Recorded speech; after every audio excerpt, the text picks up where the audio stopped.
Tucker Kraft, standout tight end from the Green Bay Packers, suffered a very serious right knee injury to the Carolina Panthers this weekend, suffering an ACL tear. My name is Ryan. I'm a physical therapist, and today I'm going to go over what happened during this play, the anatomy behind this injury, as well as the recovery for this type of injury. Here's play when the injury did happen. We see Tucker Kraft running towards the other players here. So here's the play when the injury did happen. We see Tucker Kraft running here. And as he is running, we see him plant that right leg just about there. So you see that right leg is in a straight leg position. The foot is planted on the ground, and all that weight is going directly through that right leg.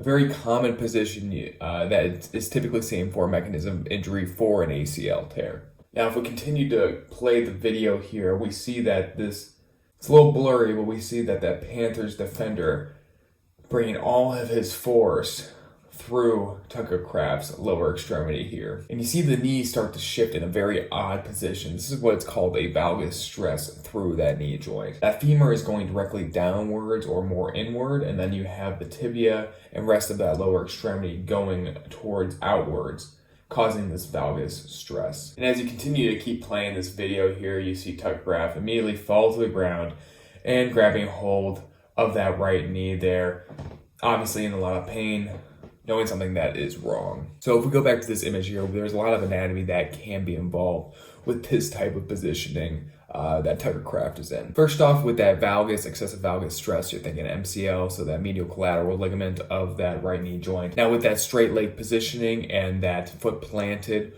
with this upper portion of the leg or the femur, maybe in a little bit of internal rotation, you might be considering an ACL tear. And as well with this type of position, you also want to be thinking maybe that medial meniscus might be compromised as well. So let's take a look at our anatomical model here. We're going to look at the posterior aspect of a knee so we can see all the anatomical points that we just discussed. First, we have the femur seen right here.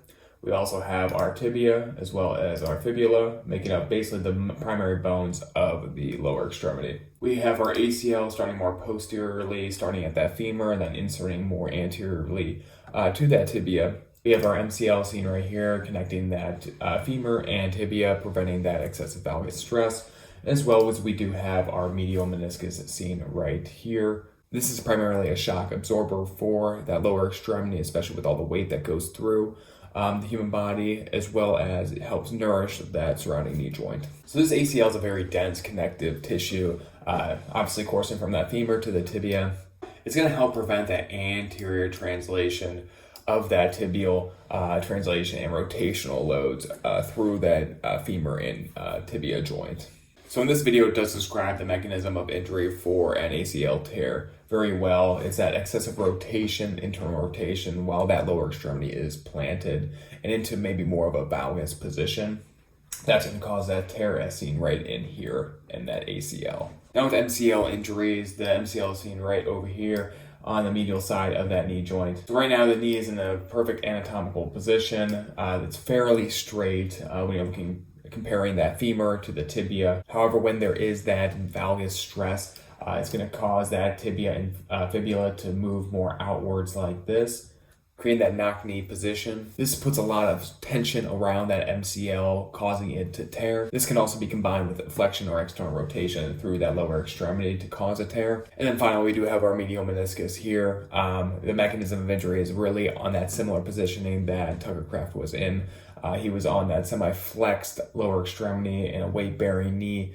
And then there's some sort of twisting mechanism that typically cause that meniscus to tear, potentially, or even rupture. So after learning a little bit more about the anatomy behind the knee joint and what stabilizes it, and if we take a look again at the video where Tucker Kraft was injured, we can kind of tell that it is more of an ACL injury compared to maybe an MCL tear. The reason is that positioning of that straight leg where that foot is planted. There you can see that internal rotation of that femur, especially as you continue on that video. And with that cut and plant mechanism, and especially with that excessive force coming in from the defender, The ACL was significantly torn in this situation, leading to that season-ending surgery that Tucker Kraft will be having very soon. And unfortunately for Tucker Kraft, he will have to undergo season-ending surgery, as described earlier. That will have to be undergoing ACL reconstruction, where they're going to take a graft probably from